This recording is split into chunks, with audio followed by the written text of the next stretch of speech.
Hello, everyone, and welcome back to another episode of Shift Tab. So I'm Corey, and today I'm joined by Hancheng Cao, who is an assistant professor of information systems and operations management at Emory University, as well as a courtesy appointment at computer science at Emory College of Arts and Sciences. Now, Hancheng got his PhD from Stanford University, and while he was there, he was part of the HCI group, which is the Human Computer Interaction Group, which is where we met actually many, many moons ago. So really happy to have him on to chat about some of his current work. And I think now is a great time to have him on because what he studies is really how emerging technologies, especially AI, reshape identities, roles, workflows, businesses, and decision making, all kind of under this organizational behavior kind of landscape. So it's a really, really good time to have someone with his expertise come on to talk about some of his recent research, as well as some of the things that he's seen going on in the market. So with that, let's go ahead and cut on over. And Hanchen, thanks for joining us today, man. Great to see you. Great to see you. Thanks so much for having me. I know it seems like many, many moons ago when we were met up at Stanford, and then some of the work we had done before. And then you've had a ton going on. I've been following on LinkedIn all the different research and work that you've been doing because you're now at Emory University, right? Yeah, I'm at Emory.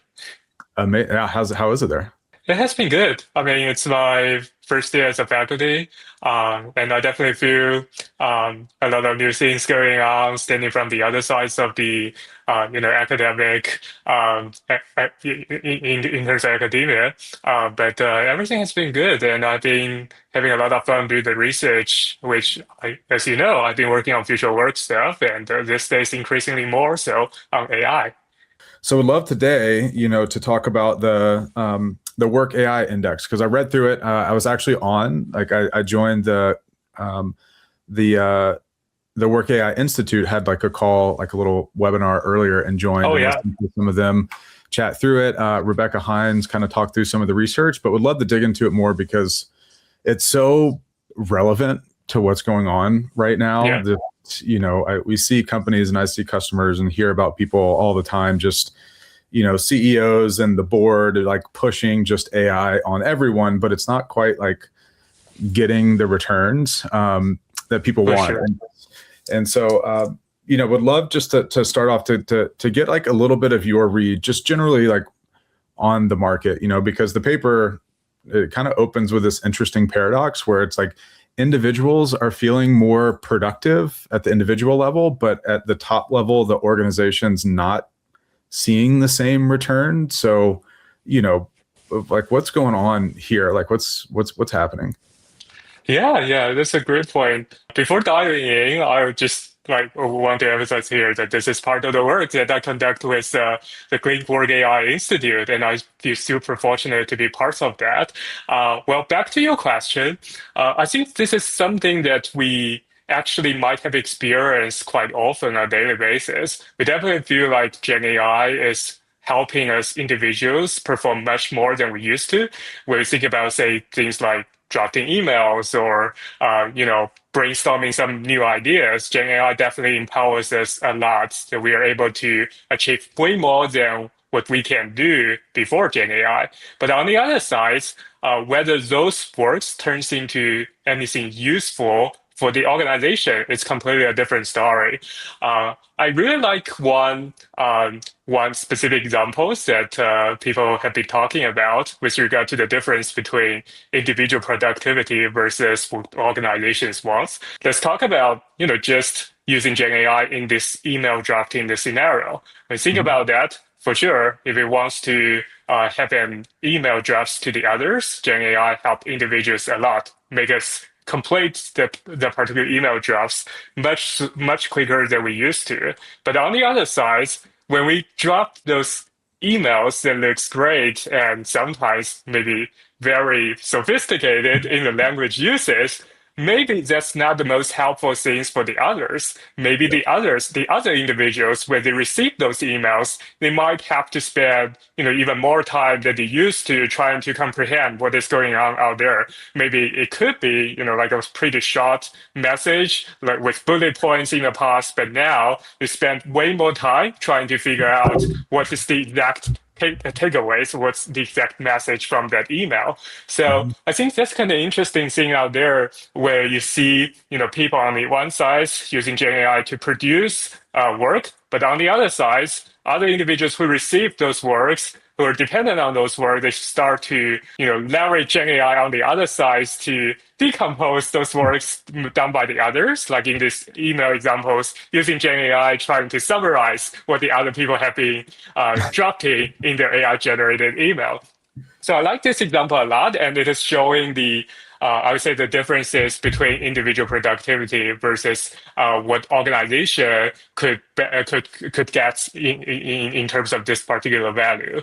I would say it is kind of an interesting phenomenon right now. Many people are excited about Gen AI powered individuals, but it is really more on the human side, on the organizational design side. How can we accumulate this individual productivity and organizing that in a way that is making most sense, that everyone benefits from that, rather than it's just putting extra work on everyone, and everyone's just feeling, they get burned out. Hmm. Yeah, so I've experienced it, and honestly, I might be a contributor to it at times. Everyone Unfortunately, has been part of that at a certain point. yeah. But is it is it something that you think is like that concept and what's going on? Like, is it something that you think is necessarily like inherent of the technology itself, or is it something where it's been like a breakdown of business policy or workflow management that is the breakdown? Like, is there someone to point the finger and say that they're at fault here for this starting to happen? Are these just growing pains? Like, how do you see it all kind of fitting there? Yeah, that's a great question. The way that I think about that, it is a pretty complex problem. I don't think any single party uh, is the single persons to be blamed for. Like I could see, of all the different parties that you talk about, they could be contributing to this particular phenomenon. So there would definitely be specific individual workers who are just wants to, you know, um, sometimes be lazy and do not really wants to contribute to the work. And so they rely on Gen AIs to produce the work, and using that works to turn that to the organizations. That definitely has happened, and we've seen Mhm. that. On the other side, I do think model itself sometimes could contribute to this issue as well, because we have in the past that we talk a lot about hallucination itself is getting better, but now increasingly I feel another big challenge directly from the model itself is that sometimes we might experience the specific scenario where we find the model is actually trying to please us. It is not really producing, maybe the thing that is most valuable, but it is trying to guess out, what's your preference out there in terms of work, what you want. Sometimes it doesn't necessarily mean it is the most valuable thing, but since it is trained in a way that is trying to optimize the user experience out there, if it is producing something that seems good to that specific individuals, then it will produce that. And I think that could contribute to this particular scenario as well, where it is generating things that to the specific individual it looks great,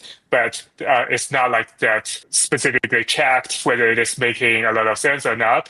Where we have this a lot of plausible outputs that makes us either to be convinced that this is the way to go.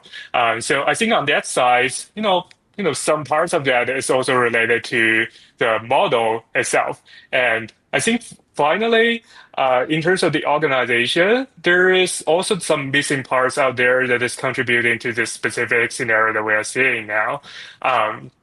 There could be more often is that when we shift to this Gen AI era, organizations they haven't been really explicit about what they're expecting people to be using Gen AI. Well, in fact, many times, many organizations they do not really know what exactly that would look like. So the outcomes out there would be something like different individuals, they might have different preferences and different scenarios where Mhm. they want to have AI to put those things to work. But on the other side, organizations have no say specific guidelines on what exactly they want, what is a good way to be using that, what is a clear no. And so there could be certain times where people are unsure about how exactly they are going to be using that. But on the other side, as we're seeing almost every day in the news, now there's just the general expectations where organizations they're expected to do to have this kind of AI transformations where if you do not use more Gen AI, it is considered you're not cool enough and you might be left behind. So there's kind of that anxiety and that kind of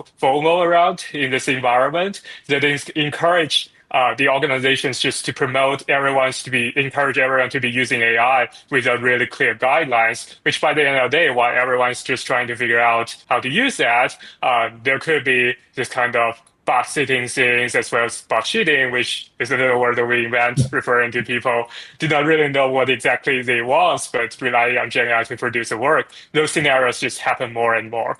Yeah. So yeah, I do think it is a complex problem, partially because it is just very new thing that people have been relying so much of their works on the single technologies that is so powerful. And so people, organizations, as well as the model company, I think everyone is playing a certain part in that. And I think by the end of the day, there needs to be, transformations on different levels, from the individual size to the model size to the organization size, to be really thinking about what would be the best way to go.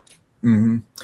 I mean, I think you got I think that's a good way to look at it, right? It's like the individual, the model, and then the organization, right? Kind of broken Right. up into three. And like I've read a lot of the literature, right, on, and I've never thought about this before, Hmm. around like alignment faking and like models doing their best to make the user happy, and at times that means Yeah. just like outputting more to make it feel good and polished, and then as the user, you feel that it's good enough, and you kind of just dump the cognitive load onto the next person that gets kind of shifted down.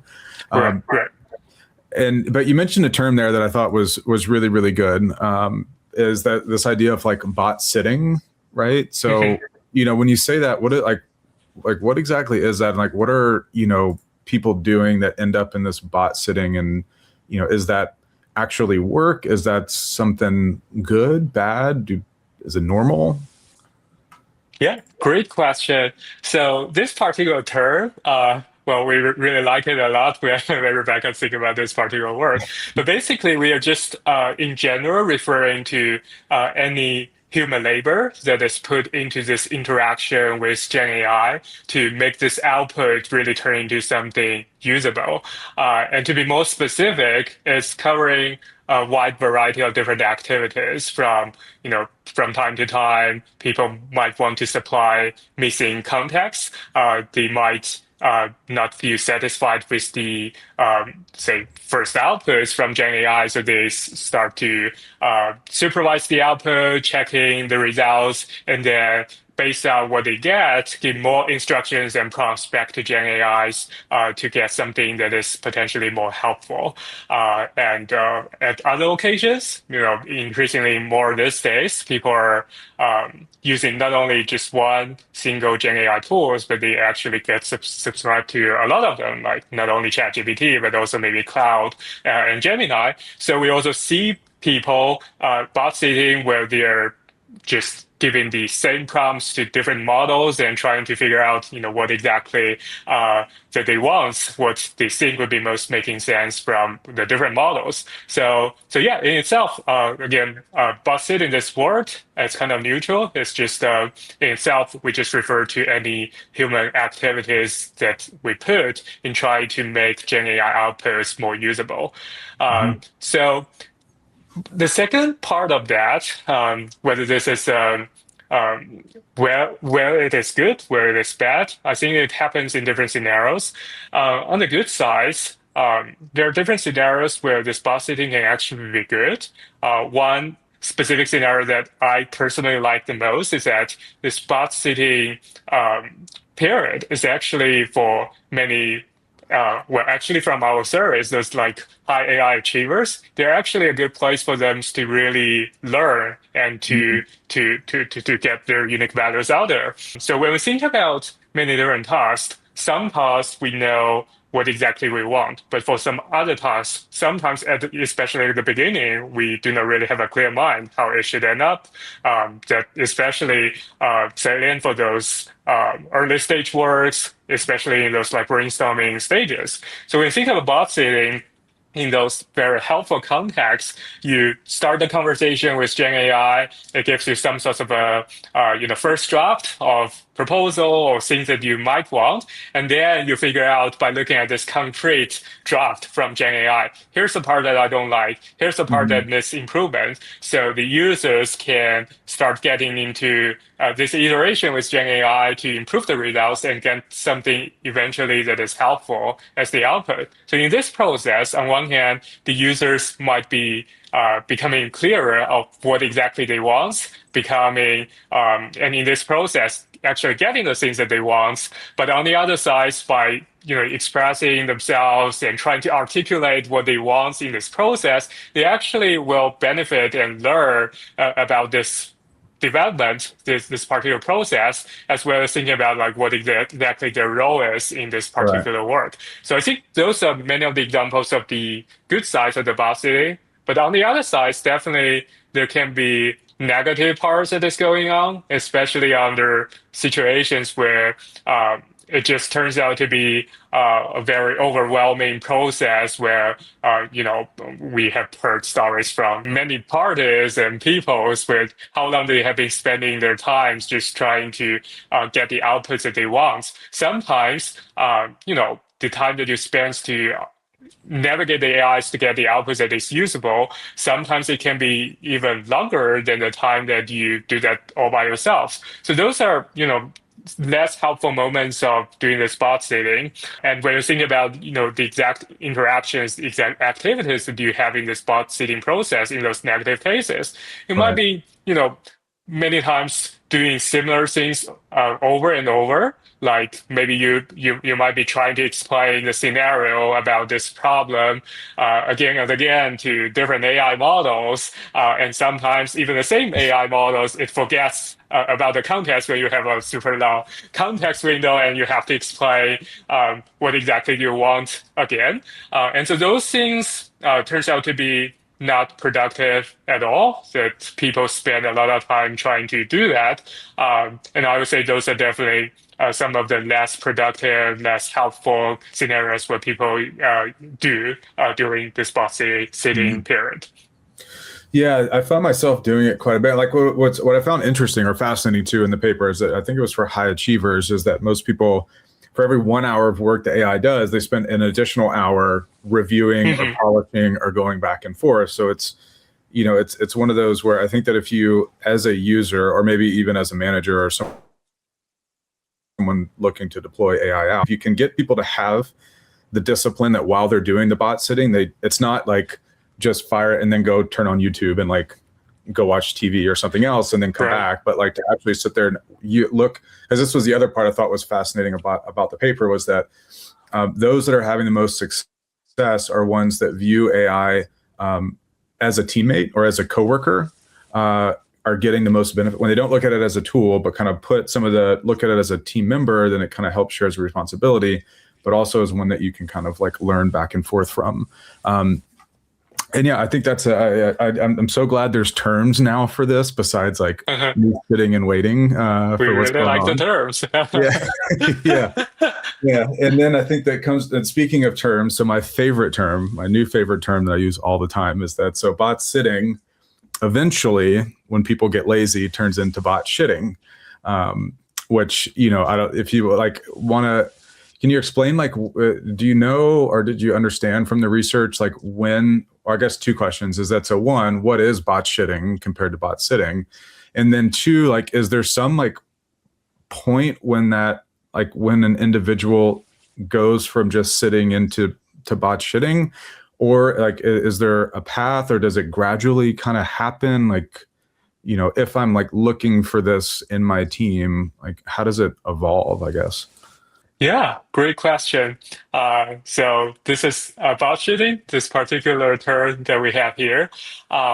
It happens actually as a natural extension of bot-sitting, where you get a ton of work when people are overwhelmed. So we talk about like bot-sitting, which is the labor that people spend in navigating the AI output. But as we could imagine, as you get more and more work, as you get increasingly more more work trying to be accomplished by AI, there will be a certain time point where people just get exhausted and got overwhelmed. And that's the time where people, where some of the peoples, they start to, just do their works, relying on those AI outputs without really clearly checking their outputs. So those Hmm. are the scenarios that we refer to as bot cheating. Again, bot cheating doesn't necessarily mean that the output is definitely bad, but it's just more referring to the individuals, the people themselves. They do not have a clear mind what exactly is going on, and that are not able to understand and interpret some of the key decisions that they have made using Gen AI. So this particular thing, I think it would be especially damaging in certain scenarios where when thinking about project teams, they're trying to get a certain things down by specific deadlines where people have been put on pressures, and people are overwhelmed with all those sorts of work. This could happen in those scenarios where people try to get their work done as fast as they could. And back to my earlier points, now Gen AI is really powerful, and it also has the likelihood to generate certain results that you probably would like. If you're not doing very careful checking out there, you're probably going to think that that particular outputs could be plausible enough, could be good enough for conducting that particular piece of work. And this now could be pretty problematic if those actual results they're not the best results that you want. Maybe it's looking pretty good, but it's actually doing bad things to the work. And back to the earlier discussions, individuals do this, they get much higher productivities by doing this. Now the problems goes on to the coordination side, goes on to the moves to the other parties within the teams, where Right. maybe some people who are dependent on this particular piece of work, they might have to spend way more time trying to comprehend what exactly that is, or even worse, they might have to fix certain things that they later discover that it doesn't working, that the Hmm. whole system that is breaking apart. So that's the obviously like the problematic parts of the this bot sitting cycle. Hmm. And then back to the to your questions, how does this happen? Is it a gradual thing, or does it happen all of a sudden? I would say like it's really context dependent, and different teams will encounter this type of issues in different ways. But some of the more common scenarios that we have seen so far is that there's not like really a specific time point. It is more like something that has happened as a combination of gradual exhaustions with work, plus back to the previous point, that the organization's unclear, vague type of expectations on where you can be using AI and what's the limits out there. Um, so we definitely have seen a lot of people, nowadays, especially given this all this AI transformations and people constantly learning new AI knowledge, people are just spending a lot of times trying to learn new things and giving them Hmm. even less time to put on their actual work. And there's definitely at certain points, it varies by different people, but at certain points where people just get to that limit of work and they feel like burned out, but they still wants to hit that particular milestone, that they have to rely on the technologies to produce something that is looking good. Well, making sure that they looks productive to the others, that we see this kind of bot cheating scenario. On the other side, organizations, many of them, they do not have really clear expectations. And in fact, here's also something interesting that many organizations nowadays, the metrics that they have been using to evaluate their employees has been increasingly more, have you been using AI enough? Are you doing a lot of work using AI? And so, some of the examples out there is that organizations are looking at how many tokens they have been using into their work as part of their performance metrics. So Yeah. from that particular regard, it's kind of becoming an incentive to get back to those individual frontline workers where perhaps it's not necessarily a thing that they have to be relying on AI, but now given that there's these metrics that encourage them to do so, then whatever is helpful or not, they just throw the things to Gen AI and get the results, and which contributing even more to this bot-sitting, Mhm. bot-shitting cycle. Yeah.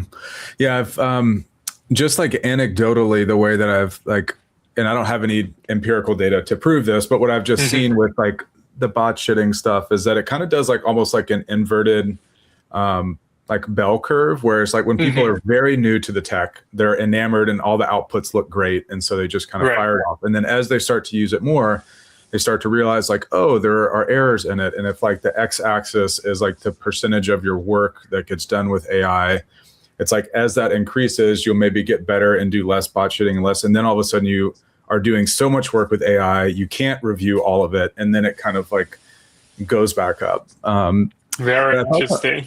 yeah, what else I thought was really interesting from the paper, and I'm like curious if you think this is if this idea is solid at all, is that so one of Mhm. the things that y'all report is that Gen Z workers, so the younger workforce that's coming in, is more inclined to participate in bot shitting behavior. And then I thought Mhm. this was fascinating, this idea that automation complacency.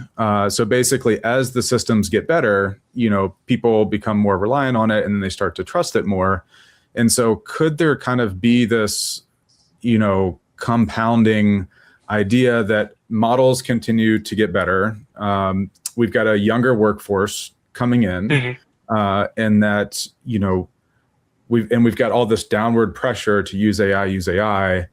Like, could all of this idea of like sloppier work and bot shitting or bot sitting like start to compound and get worse before it gets better with like these different pieces coming together all at once?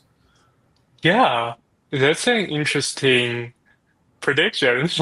I definitely see that there's could be this particular compounding effects going on if, everyone is just doing that in a blind way, just trying to optimize for AI outputs, and especially given the younger generations who grow up with the Gen AI technologies without the, trainings or the specific, you know, those type of practice that we have gone through while we grow up without before Gen AI. So I definitely see that that could happen, and not only this particular report, but I think also other research has been pointing out to this particular things where younger generations they perhaps still going to be over relying on Gen AI more than other groups, which I do think could potentially be problematic, especially given how the way current AI is designed and presented to the end users. So that's definitely something that I think is concerning. On the other side, I do think like one point of this trying for us to jump out of this particular cycle, the first step out there is really to review what is going on, and I think that is partially why we have this particular report, as well as all the other, fascinating research others has been doing, is to review what has happened. Gen AI's, I would say, like giving it more objective pictures, because when we think about the early days, especially right after, the popularity of ChatGPT, everyone has been very optimistic. The narratives out there has been pretty much on the productivity story. And now we are trying to, contribute from the other side that under this productivity performance increase thing that we have been talking a lot about, there's actually some darker side of that where, there's the problem of over reliance on the individual level. And there's this kind of boss cheating thing that we've been talking about where, where this the accountability goes and Mhm. where and even from the worker perspective, how do they still feel that they are being valued as a worker rather than they are being replaced by Gen AI if they just fit context to the model. So there's all those kind of I would say darker sides of these technologies that people haven't really talked enough about. And I think by presenting some actual data through say, doing surveys or other type of empirical research where we can show that this is something that we review that is already becoming pretty common. And now the point of that partially, which I think is a very important contribution, is to help people to discuss about it and to think critically about it. Given this as a scenarios, how can we do that differently? What would be the potential different incentives or specific guidelines that we might want to redesign the organizations so that we can still get the productivity boost at the individual level and ideally at the organization level as well, but also making sure that we can preserve those really human things within the organizations where everyone is happy with their work rather than to be constantly feel that they are just doing some kind of work machines can be doing and constantly feel that they might be replaced by Gen AI. Yeah, no, I hope that anyone listening doesn't think that we're here to doom and gloom or to to shit on AI. Right, for sure, no. Yeah, and we don't have time to go through all of it today, but anyone we'll put the link to the paper in here, but you guys do offer a lot of solutions and insights into people in high performing organizations that have broke the cycle in ways and insights into what they're doing not only at the individual level, but at the manager level and at the organizational level. So anyone listening, please go read it. We'll put the links down here in the bottom. But, I know we're getting up at time and I want to respect your, taking the time to even stop by. But, one last question, I think, for you before you head out is that, what, as enterprises and business leaders are rushing in to adopt this tech or really wanting to push it, if you could offer them some words of advice or maybe some stuff that they should think about that's non-obvious, right? That you found in your research from these high-performing organizations, what would that be? Yeah, I personally think the single most important thing is think more about the specific values that you want to get from this technology, like the specific scenario, the specific things that you could really get, or the problems that you can solve using this technology rather than the technology itself. Because more often what we are seeing now is that people just want to do this AI transformation without really knowing where exactly they want using this technology at. So that's why we have those early discussions and observations. Organizations have been inventing those metrics like token usage alone as a proxy of how well they have been adopting AI, which itself doesn't really speak to how much value has been added to this organization. So I do think it's probably very helpful for the organizations as well as the leaders of the organizations to be thinking about, rather than just thinking about as a very cool technology that everyone has been embracing and have been adopting, where exactly these technologies can be helpful in your particular organizations, and what's the guidelines around that, and how should you be redesigning your organizations around this particular technology to make sure that individuals are not just doing the botshitting things without really bringing much value back to the organizations. I think those are the ultimate questions that the leaders need to be thinking about when adopting Gen AI. Yeah. No, I think that's perfect. It's the classic, a solution looking for a problem when you should try to find the problem and figure out what is the right solution. Could be AI, could not be AI, right? Right. No, I think that's really, really good advice. Well, look, thank you so much for stopping by. Before you leave, I give everyone the opportunity, if you've got any upcoming work or something that you want to plug or give a shout out to, now's your time if you have anything. Oh yeah, well, thank you.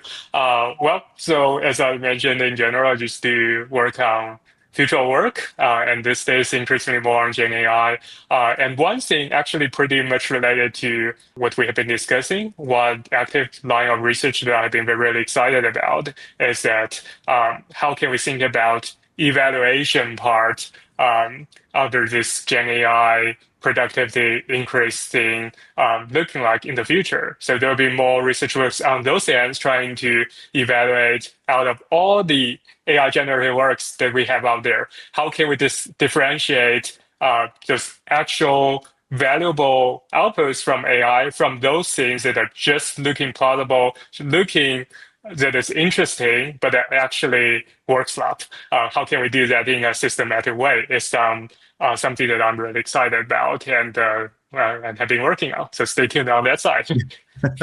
Absolutely. Well, thank you so much again, my friend. I appreciate you stopping by. And until next time. Yeah. Well, thank you so much for having me.